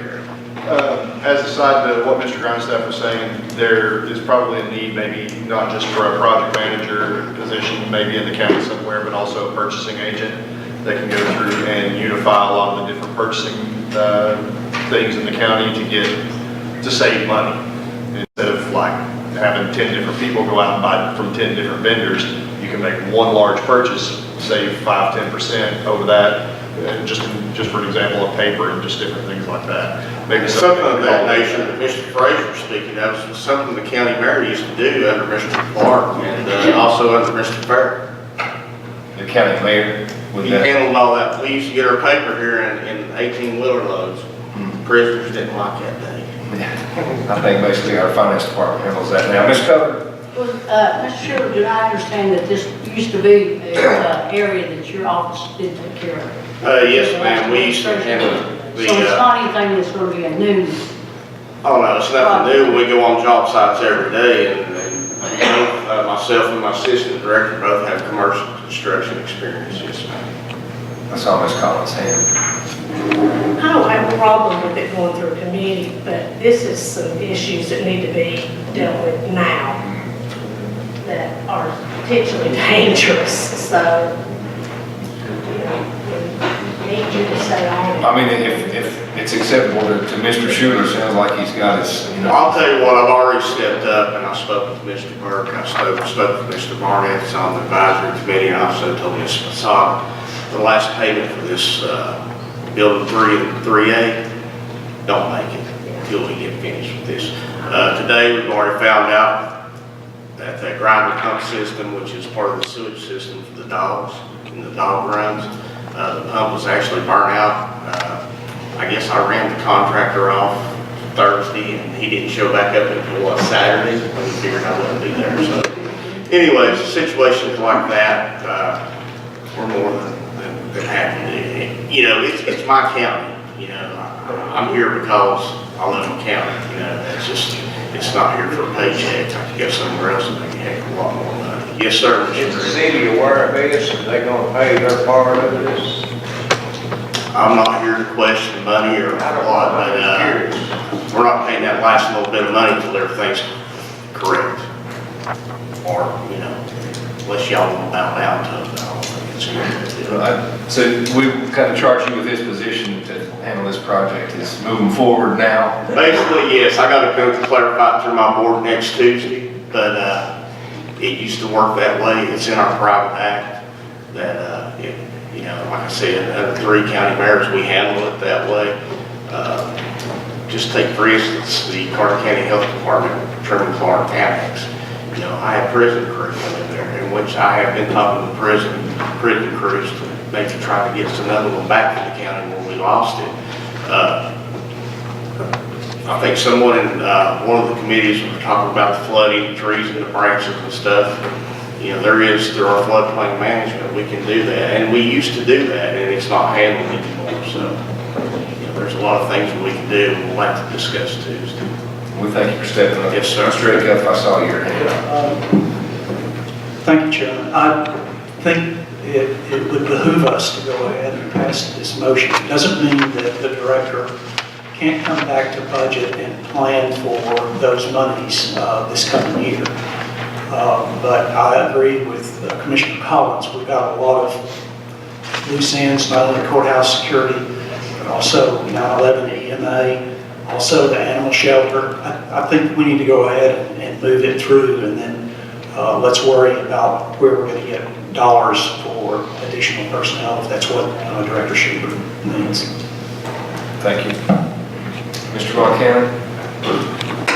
I think Commissioner Trigger is exactly right. Until you bring the city into this equation, then we're walking in the dark. The one thing that I think might be of interest was Mike Maines just recently has more time on his hands because the Elizabeth Twins are now in a management mode. Mike Maines has had some decent experience over 20-some years in this world. Therefore, I would think it would be wise to contact the city, get involved with Mike Maines involved, if that makes any sense. It's totally up to the pleasure of the county commission. If you want to turn it over to the Director of Park and Rec for City of Elizabeth, and that's yay, at Charles Cobb. I think we'd like to keep it in the county's hands at this time. Ms. Cullen? Yes, just a comment about the city.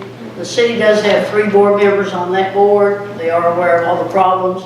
If you recall, the city is in a 25%, the county is in a 75%.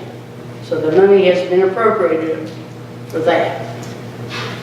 Thank you. There's no more going back to the city until the new budget time comes up. They have put forth their 25%. These problems result from the building project done 5 years ago.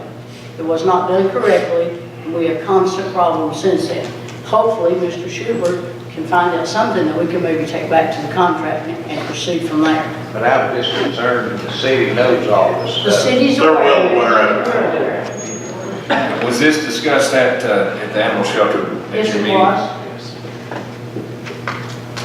Ms. Woodley? Ms. Schuler, how many employees do you currently have?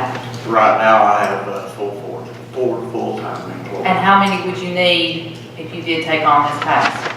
Right now, I'm operating our GIS, our graphic information system. I don't have a lot of time to do that. I'm also assisting and doing other jobs and then maintaining the quality of work that comes out of my office. I would really like to see one additional inspector / project manager that'll fall under here. I have my codes enforcement officer right now. He's trained to be a plumbing inspector. He's already certified in stormwater management. My permit writer soon be our stormwater manager. So she's the assistant manager, she'll fall under me. I have the certifications for all that stuff. You know, years ago, we all had lead abatement certifications, we had asbestos certification. A lot of this stuff that we just let go. There was no sense in it. Myself and Mr. Lyons both were certified landfill operators. I continued my education on that until Benny took over the landfill. So, I mean, there's a lot of things that's went on in our office that people don't know. But I'm very concerned over all three buildings, especially building 1 and building 2. It's really, it's a hazard. They've got to be fixed. Yes, they've got to be fixed. Number 3 and 3A, you know, we're holding some money right now. They're going to fix their mess ups. You know, if I come in the construction world and I look at a set of plans, and you can speak to anybody that's been in big jobs, say Tennessee Eastman, there's been a lot of managers and assistant managers here, any of these precipitators, anything like that. If you come in, you see it's screwed up, you don't build it because it's screwed up. You build it because it's on the plans. You go back and get a change order and you fix it. You do it right the first time. And that evidently did not happen. Thank you. Yes, ma'am. Mr. Jenkins. Yes, sir. All right. I don't even know where to begin. For the current situation, I have no problem. I mean, no disrespect, I know that you can handle anything that they throw at you. For this other part of the motion, for future projects, we're shooting from the hip. We've got a rule against this. It needs to go through a committee and come back to it. Now, we don't need to do this, guys. We talk about taking our time on stuff. No disrespect, Chris. I understand. I have my utmost respect for you and your office. So, Hey, I'm just out here trying to help. Right? Oh, yeah, oh, absolutely. I mean, and on these current situations that are apparently a cluster right now, absolutely. But for all future, I mean, we need to discuss that. That's something you probably need to discuss with your board as well. And that's what I said. Absolutely. So I think we need to step back just a second here. Come back to it. Now, I mean, if you want to redo the motion, I don't even understand what the motion was. If you can repeat it, I might have a better understanding of it. We'll take a question or two, and then he can restate his motion. We can proceed. I think Mr. Grindstaff. Yeah, just real briefly, I wanted to go back and just reiterate, clear my comment a little bit. I'm good to go with the motion as it was stated. I just meant that long term, you know, if this is something that they're going to pick back up under a mantle, you know, we made our commissioner, our commissioner guideline book for our benefit. And this is one of many things that, you know, we would need to go back in, we would need to add, long term, how we would, you know, how this would work between us and the planning commission. And of course, I voiced that I don't want to drown them out of their normal jobs to pay attention to stuff that we should have, I guess, hopefully we should have known about it and paid attention to it earlier. However, we did not because of situations. But you know, I completely, totally agree. You know, I don't mean to say pull him off of anything that he's doing, because I know one of those projects comes back to. But you know, he does a great job. We've had many conversations in the past about the underutilization of some parts of his office and aspects of what they do. You know, we probably should go to them a little bit more than what we have, and I think that this is a step in the right direction. I just don't want to necessarily take advantage of them, so I just want to clarify that just a little bit. Thank you. We'll close discussion. If you'd like to restate your motion, Dr. Acuff, please. The motion as stated was to, when county funds are involved in any building or renovation, that not only those plans go through the planning department, but also that the planning department assigns a project manager to that construction project. Okay. Doesn't preclude, as I said, that they can't, Director Schuler can't come to budget and ask for an additional position or monies for a part-time position or full-time position. Okay. Then the second, Ms. Culler on the second on that. You're just moving this toward the top. No, it'll be all projects coming through. Can I amend his motion and defer? That's not up to me, you'll have to address Dr. Acuff. Dr. Rick, Yes, sir. can I amend that motion? and Depends on what the amendment is.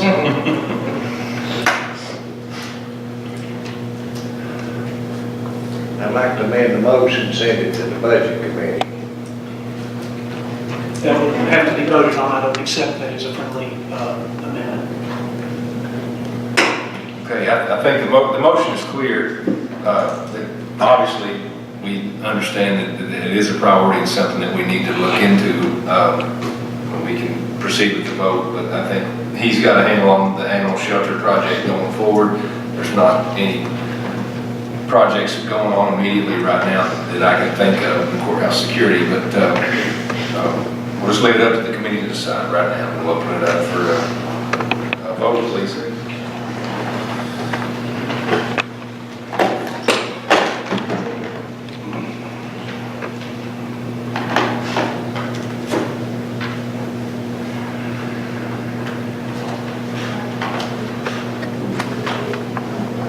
Motion carries.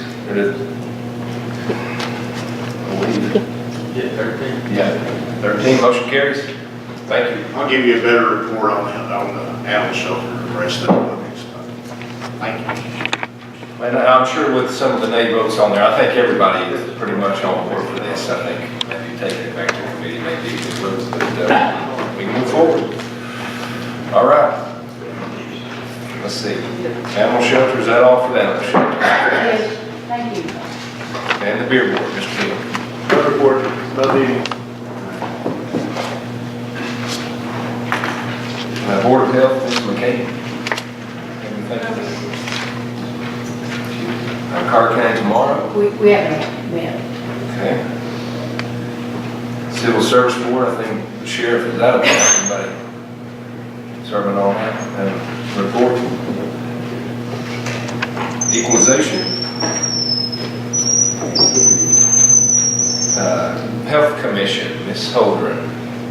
Anything? I think that's right. I thought the nominating committee looked at that the other night, and it was determined that Ms. McCamey was chosen by you all back in September. That's what the minutes say. That's right. The minutes of the budget? No, for nominating, when we done committees, when we were first elected. Okay, so that's not your, That's an error on Okay. the written word. all right. So that should be Ms. McCamey. Is that the same one as the Board of Health? Are those same committees, basically?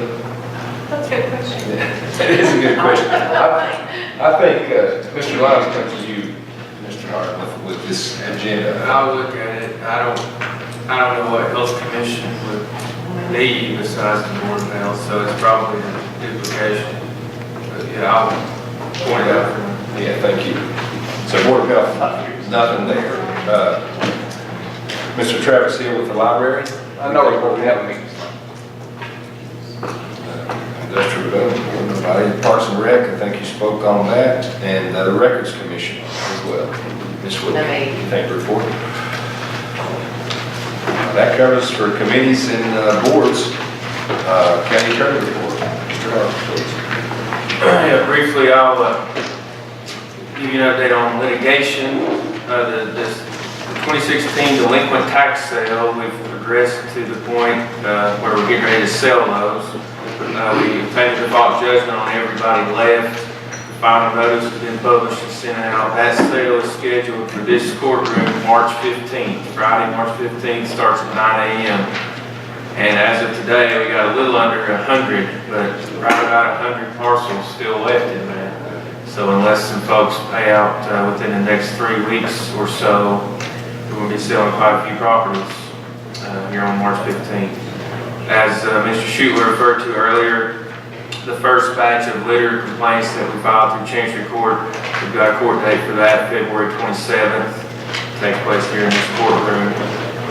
So we'll be facing the first 5 of those, and there's still about think 12 or 13 more in the pipeline.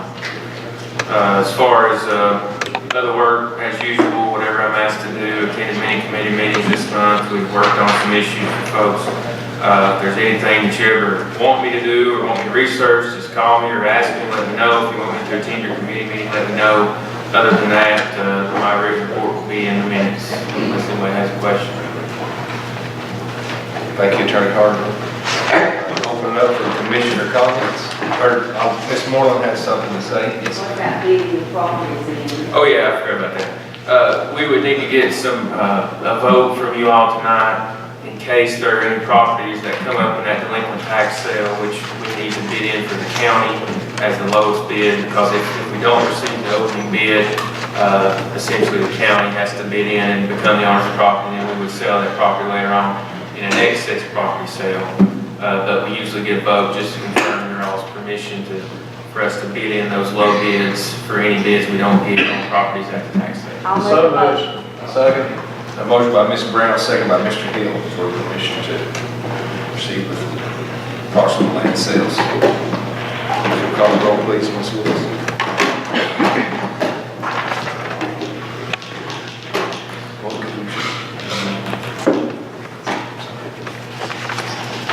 Reveal the vote, please. I know she's hitting. Motion carries. Sorry for that mistake. It's Ms. Googe making the roll for us, so thank you for that. Anything else? Commission comments? Anyone? Mr. Hill? Hey Ross, I just wanted to tell you you've done a fantastic job tonight. Well, thank you very much. It's a pretty light agenda, so it wasn't too bad. Thank you for the confidence and allowing me to sit up here. I appreciate that, sir. Thank you for doing it. Yes. Thank you. Anyone else? I've got just a couple of things real quick that I thought of. Legislative breakfast, I think that is March 1st, I believe, it's a Friday. 7:30 a.m. TCAT. 7:30 a.m. at TCAT. I know Chamber of Commerce, they're selling tickets for that. I can get some of those if anybody wants to attend that. I'm sure they'd probably send out an invitation as well. I think we've received that in the past. Can you mention the health department? And also, Dr. Acuff mentioned Ms. Gear and the SGI group as well, and having financial management and budget committee meeting on that. I thought, and I spoke to Ms. Gear, and thought it might be a good idea, a proposal, if we invited her to the March 11th meeting for budget, if financial management kind of wanted to bring your guys and we all kind of get together instead of having them kind of, come on separate occasions. But I just want to get with you on that and talk about that. Because normally we have most of those officials, they come to our meetings that are part of financial management. So just throwing that out there. That's all I have. Motion to adjourn. Motion to adjourn. Ms. Coker. All in favor say aye. Aye. Any opposed?